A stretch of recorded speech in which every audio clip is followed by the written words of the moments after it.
Good morning class. बच्चों, कैसे आप लोग? अपना ध्यान रखेंगे, सुरक्षित रहिए, घर पे रहें, सुरक्षित रहें और कोरोना के जो भी नियम हैं उनका पालन करेंगे। ठीक है। तो बच्चों, आज जो है हिंदी व्याकरण का हम करेंगे पाठ 4 शुरू। ठीक है। तो आज की वीडियो हमारी है शब्द विचार। पाठ शुरू करने से पहले हम ये समझ लेंगे कि शब्द कहते किसे हैं। तो शब्द मैं आप लोगों को बता दूं कि वर्णों का ऐसा समूह जिनका कि कोई अर्थ निकलता है। ठीक है।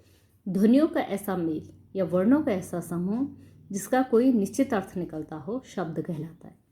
यानी ऐसे शब्द जिनका कोई अर्थ निकलता हो उसको हम क्या कहते हैं? शब्द कहते हैं।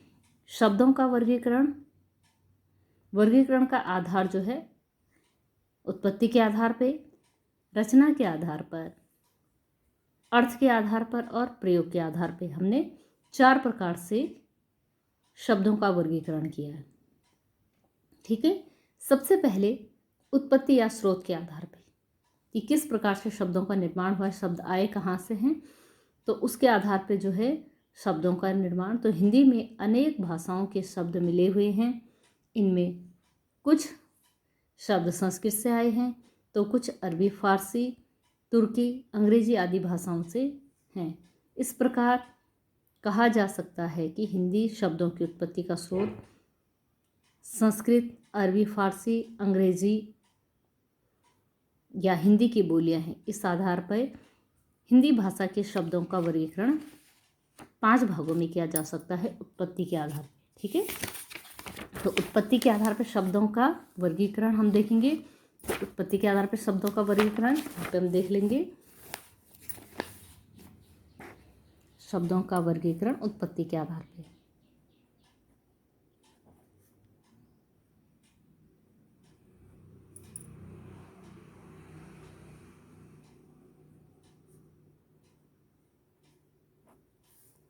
सबसे पहला है तत्सम।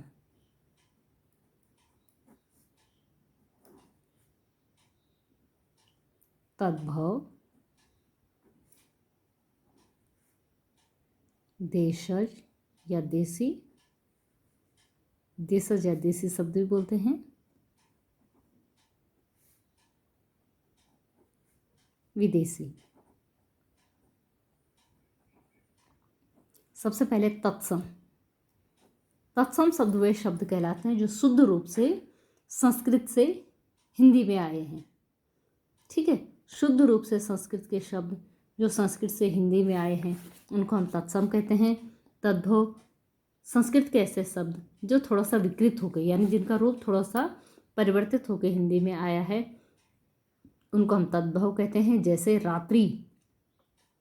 रात्रि शुद्ध संस्कृत का शब्द है, ये तत्सम शब्द है, लेकिन रात जो है परिवर्तित हुआ है संस्कृत का शब्द हिंदी में, तो इसको तद्भव कहेंगे। देशज या देसी शब्द। देशज या देसी शब्द जैसे देसी भाषाओं से, जैसे खटिया, झाड़ू, झटपट, लोटिया, ये ऐसे शब्द हैं जो देसी भाषाओं से हिंदी भाषा में आए हैं। और विदेशी शब्द जैसे अरबी, फारसी और अंग्रेजी के, जैसे डॉक्टर है ना, और कब्र, अखबार, आज़ाद, इस तरीके के शब्द क्या हैं, ये उर्दू, फारसी और संस्कृत के हैं। ठीक है। तो अभी हम देख लेंगे पहले। ठीक है। सबसे पहले हम तत्सम शब्द देख लेंगे। तत्सम शब्द क्या होते हैं? तत्सम शब्द 2 शब्दों के मिल से बना है। तत् धन सम। तत् का अर्थ है कि उसके और सम का अर्थ है समान। ठीक है। तत् का अर्थ है कि क्या अर्थ है? तत् का अर्थ है उसके समान। ठीक है। इस प्रकार तत्सम शब्द का अर्थ हुआ कि समान। किसके समान? इसका सीधा सीधा उत्तर है संस्कृत के समान, यानी कि संस्कृत से शुद्ध रूप से आए हुए। तो तत्सम शब्द किसका कहेंगे हम? संस्कृत से शुद्ध रूप से हिंदी में आए शब्दों को हम तत्सम शब्द कहते हैं। जैसे सत्य, रात्रि, सूत्र, घट, दुग्ध। तद्भव शब्द। तद्भव शब्दों में 2 शब्दों का मेल हुआ। तत् यानी उससे, भव यानी पैदा हुआ, उससे पैदा हुआ, संस्कृत के शब्दों से पैदा हुआ। यानी कि संस्कृत के शब्दों को थोड़ा सा विकृत रूप से जब हिंदी में आते हैं तो उनको हम कहते हैं तद्भव शब्द कहलाते हैं। जैसे चांद। ठीक है। चांद का मूल शब्द था चंद्र। जिव्या का संस्कृत का मूल शब्द था, उससे जीव बन गई, है ना। हस्त संस्कृत का शब्द था, उससे हाथ बन गया। अब आप देखिए ये तत्सम शब्द है। अग्नि और तद्भव क्या हो गया, आग। पंच का पांच हो गया, घृत का घी हो गया, मुख का मुंह हो गया, पत्र का पत्ता, सत्य का सच, वधु का बहू, क्षीर का खीर। ठीक है, ऐसी पुष्प का फूल, भागिनी यानी बहन, कर्ण यानी कान। ठीक है, तो ये तत्सम और तद्भव शब्द आप लोगों ने देखे बेटा, है ना। शुद्ध रूप से संस्कृत के जो शब्द हैं वो तत्सम शब्द हैं, जो थोड़ा सा विकृत होकर हिंदी के शब्द हैं वो तद्भव शब्द हैं। देशज या देसी शब्द, जो शब्द अपने ही देश की बोली और भाषाओं से लिए जाते हैं उन्हें कहते हैं देशज शब्द, जैसे पगड़ी, खटखटाना, झाड़ू, झटपट, जूता आदि। विदेशी शब्द, ऐसे शब्द जो हिंदी में विदेशी भाषाओं से हैं उन्हें विदेशी शब्द कहते हैं। जैसे कि हम लोग जो है उर्दू फारसी के आगे अखबार, आज़ाद, इंसाफ, औरत, कत्ल, कसम, कागज़, कानून, इस तरह के ये उर्दू फारसी के हैं। ठीक है, तुर्की के शब्द देख लीजिए, तुर्की भाषा के शब्द, बावर्ची, चम्मच, बेगम, कुर्ता, गलीचा, दरोगा, तमगा, कुली, कैंची, चाकू। जापानी भाषा के कौन सा है, रिक्शा। फ्रांसीसी भाषा के कूपन, कारतूस, अंग्रेज। चीनी भाषा क्या है, चाय, लीची। रूसी भाषा के मिग, स्पुतनिक आदि, है ना। ये शब्द क्या हैं, अलग अलग भाषाओं से हमारे हिंदी भाषा में आए हैं, तो इनको कहते हैं विदेशी शब्द। संकर शब्द ऐसे शब्द होते हैं जो भिन्न भिन्न भाषाओं के मेल से बनते हैं। ऐसे शब्द जो भिन्न भिन्न भाषाओं के शब्दों के मेल से बनते हैं उन्हें हम संकर शब्द कहते हैं। जैसे लाठी, चार्ज। लाठी हिंदी का शब्द है, चार्ज अंग्रेजी का शब्द है बेटा, तो ये संकर शब्द हो गया। हिंदी और अंग्रेजी भाषाओं के भाषाओं से मिले हुए शब्द हैं। ठीक है बच्चों, तो इनको बोलेंगे संकर शब्द। अब देखो, ये तो स्रोत के आधार पे थे 5 प्रकार के। अब उत्पत्ति या रचना के आधार पे हम देखेंगे, तो उत्पत्ति और रचना के आधार पे शब्दों का भेद हम देखेंगे। तो उत्पत्ति और रचना के आधार पे शब्दों के कितने भेद होते हैं, 3। उत्पत्ति या रचना के आधार। ठीक है, पहला हो गया रूढ़, दूसरा योग रूढ़ और यौगिक, तीसरा होगा यौगिक। ठीक है, ये हो गए हमारे उत्पत्ति और रचना के आधार पर रूढ़ शब्द, यौगिक शब्द और योग रूढ़ शब्द। ठीक है बेटा, तो रूढ़ शब्द क्या हुआ, जो शब्द किसी व्यक्ति, स्थान, प्राणी या वस्तु के लिए वर्षों से प्रयोग होते आ रहे हैं। ठीक है, उन्हें रूढ़ शब्द कहते हैं। इन शब्दों का कोई अन्य अर्थ नहीं होता, एक ही अर्थ होता है और इनके अन्य टुकड़े भी नहीं किए जाते। जैसे मेज है, एक शब्द हमने लिया मेज, मेज वर्षों से जो है प्रयोग होता है, जैसे हमने लिया मेज। अगर इसके हम अलग अलग टुकड़े कर दें, मे और ज, न इसका कोई अपना स्वतंत्र अर्थ है, न इसका कोई अपना स्वतंत्र अर्थ है, इसलिए ये कैसा शब्द है, रूढ़ शब्द है। ठीक है, इनका जब हम जैसे दीवार, हाथी, इनको अगर हम आपस में इनके जो है विच्छेद करें, शब्द विच्छेद, तो इनका अपना कोई स्वतंत्र अर्थ नहीं निकलता है। तो रूढ़ शब्द क्या हो गए, जिनके टुकड़े करने पे उनके कोई टुकड़ों का भी कोई स्वतंत्र अर्थ नहीं होता, उन्हें रूढ़ शब्द कहते हैं। ठीक है, रूढ़ शब्द किसी सामान्य या प्रचलित अर्थ का बोध कराते हैं। रूढ़ शब्दों के टुकड़े नहीं किए जा सकते, यदि इनके टुकड़े किए जाएं तो इन टुकड़ों के कोई अर्थ नहीं निकलते, तो ये रूढ़ शब्द कहलाते हैं। इतना सब लोग समझ गए। उसके बाद है यौगिक शब्द, दो या दो से अधिक शब्दों या शब्दांशों के योग से बने शब्दों को यौगिक शब्द कहते हैं। और बेटा इसमें क्या होता है कि दोनों, जब इनका हम जो है इनको अलग अलग करेंगे, इनके टुकड़े करेंगे, दोनों का अपना अर्थ होगा। जैसे विद्यालय, विद्या, धन, आलय, आलय यानी घर, विद्या यानी ज्ञान, ज्ञान का घर। विद्यार्थी, विद्या, धन, अर्थी, विद्या को अर्थ करने वाला, धारण करने वाला। देव, दूध, देवताओं का दूध। अर्थात यहाँ पे जितने भी शब्द हैं उनको जब हम अलग अलग, एक तो शब्द युग में 2 शब्दों का एक शब्द बना है। ठीक है, और जब इन्हें अलग अलग करें तो दोनों का अपना अलग अर्थ है। समझ गए ना।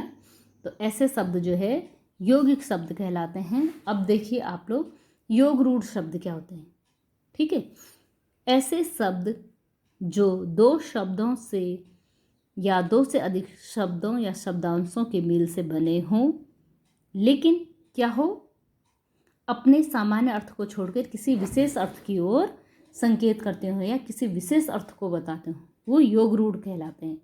जैसे ठीक है, जिस प्रकार से हमारा बहुवीर्य जो है समास होता है ना, किसी तीसरे का अर्थ बताता है, सेम उसी प्रकार से जो है जो योग रूढ़ शब्द होते हैं किसी तीसरे पद की ओर संकेत करते हैं। जैसे पंकज, दशानन, 10 हैं आनंद जिसके रावण, चतुरानन, 4 हैं आनंद जिसके ब्रह्मा, पंचानन, 5 हैं आनंद जिसके, ठीक है, चतुरानन यानी विष्णु, पंचानन यानी ब्रह्मा, नीलकंठ, नीला है कंठ जिसका शिवजी, पीताम्बर, पीले हैं अंबर जिसकी कृष्ण, चतुर्भुज, 4 है भुजाएं जिसकी विष्णु। तो आप लोग समझ गए योग रूढ़ क्या हुआ। अब देखिए बच्चे, नेक्स्ट हम देखेंगे कि अर्थ के आधार पे, है ना। अब इतना तो हो गया, हमने जो है स्रोत के आधार पे, उत्पत्ति के आधार पे, और अब जो है अर्थ के आधार पे शब्द भेद। तो अर्थ के आधार पे शब्दों के 2 भेद होते हैं, सार्थक शब्द और निरर्थक शब्द। ठीक है, सार्थक शब्द ऐसे शब्द जिनका कोई ना कोई अर्थ होता है, वो सार्थक शब्द कहलाते हैं, जैसे घर, पानी, रात, पुस्तक। निरर्थक शब्द वर्णों के अर्थहीन मेल, यानी जिनका कोई अर्थ ही नहीं निकलता, इनको कहते हैं निरर्थक शब्द। ठीक है, जैसे पढ़ना, वढ़ना, पानी, वानी, पानी का तो अर्थ निकल रहा लेकिन वानी का नहीं निकल रहा।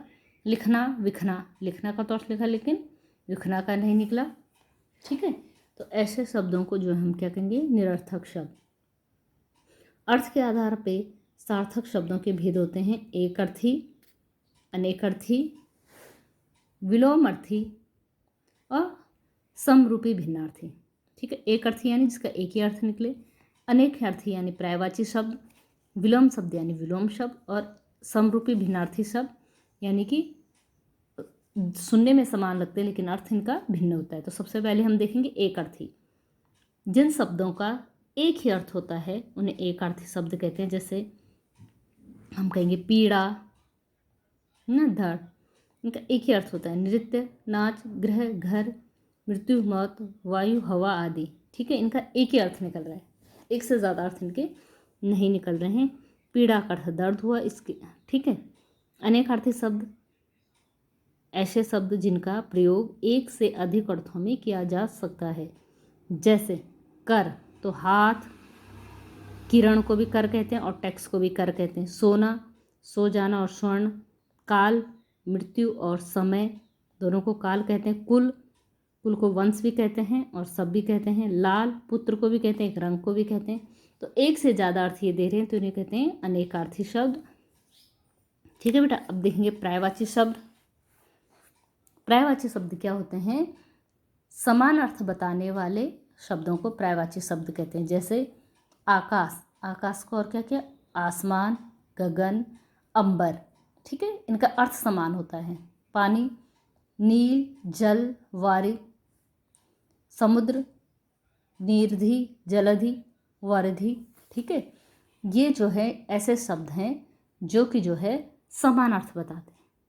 ठीक है, अर्थ इन सबका एक ही होगा लेकिन शब्द अलग अलग है, उनको हम पर्यायवाची शब्द कहेंगे।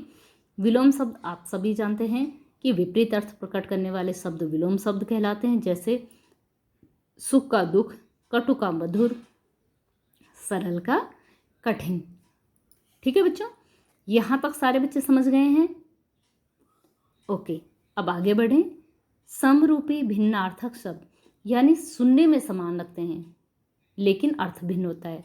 कुछ ऐसे शब्द होते हैं जिनकी वर्तनी में भिन्नता होते हुए भी उच्चारण में इतना कम अंतर होता है कि वो समान सुनाई दे। जैसे अन्न और अन्य, अन्न, अन्य यानी अनाज, अन्य यानी दूसरा, और यानी तरफ, और यानी तथा, जरा यानी बुढ़ापा और जरा यानी थोड़ा, नीर यानी जल और नीड यानी घोंसला, शाम यानी संध्या और श्याम यानी सांवला, कुल यानी वंश और कूल यानी किनारा। ठीक है बच्चों, वाक्यांश के स्थान पे एक शब्द, जब क्या होता है अनेक शब्दों के स्थान पे एक शब्द का प्रयोग किया जाता है तो उसे कहते हैं वाक्यांश के स्थान पे एक शब्द। जैसे उपकार को मानने वाला कृतज्ञ, उपकार को मानने वाला कृतज्ञ और न मानने वाला कृतज्ञ, आज्ञा मानने वाला आज्ञाकारी, जो सरलता से प्राप्त हो सुलभ। ठीक है बच्चों, ये है आपके यहाँ तक हो गया है। इसके बाद प्रयोग के आधार पर शब्दों का भेद। प्रयोग के आधार पर शब्दों का दो भेद होते हैं, विकारी शब्द और अविकारी शब्द। ठीक, विकारी शब्द जिन शब्दों का रूप, विभक्ति, वचन, ठीक है, पुरुष, लिंग आदि के कारण बदला जा सकता है, उन्हें विकारी शब्द कहते हैं। इनके अंतर्गत आता है संज्ञा, सर्वनाम, विशेषण और क्रिया। ठीक है, और अविकारी शब्द जिनका कि नहीं परिवर्तन जिनमें किया जा सकता है। ठीक है, जैसा संज्ञा में हमने कहा कि लड़का खेल रहा है, तो हमने जो है लिंग के कारण उसको लड़की खेल रही है परिवर्तित कर दिया। सर्वनाम मैं पढ़ रहा हूँ, मुझे पढ़ना है। विशेषण में यह अच्छा है, ये चित्र अच्छे हैं। अविकारी शब्द क्या होगा? जिन शब्दों में विभक्ति, वचन, पुरुष, लिंग आदि के कारण कोई परिवर्तन नहीं होगा उन्हें अविकारी शब्द कहेंगे। जैसे क्रिया विशेषण, संबंध बोधक, समुच्चय बोधक और विस्मयादि बोधक। ठीक है बेटा, उदाहरण हम देख लेंगे। जैसे क्रिया विशेषण में लड़का बाहर बैठा है, अगर जो है लिंग बदल दिया गया, लड़की बाहर बैठी है, बाहर शब्द नहीं बदला। संबंध बोधक में कुएं के पास महिला खड़ी है, कुएं के पास महिलाएं खड़ी हैं, तो जो है वचन बदलने पे भी जो है पास पास जो है नहीं बदला। समुच्चय बोधक सीता अथवा गीता जाएंगी, राम अथवा लक्ष्मण आएगा। ठीक है, विस्मयादि बोधक हाय बिचारी चल बसी, हाय बिचारे की पत्नी चल बसी। ठीक है, तो अब आप लोगों ने देख लिया कि शब्दों के भेद हमने स्रोत के आधार पर देखे, हमने उत्पत्ति के आधार पर देखा, हमने अर्थ के आधार पर देखा, हमने जो है प्रयोग के आधार पर शब्दों के भेद देखे चारों प्रकार से। आप लोग वीडियो ध्यान से देखेंगे बेटा। आशा करती हूँ आपको ये पाठ समझ में आ गया होगा। तब तक के लिए अपना ध्यान रखें, सुरक्षित रहें, और जो चीज़ आपको वीडियो के माध्यम से समझ में नहीं आई है या कुछ आपको मन में कुछ सवाल हैं, तो जब भी हमारी ऑनलाइन क्लास होती है आप उसमें ज़रूर पूछ लीजिएगा बेटा। ठीक है, धन्यवाद।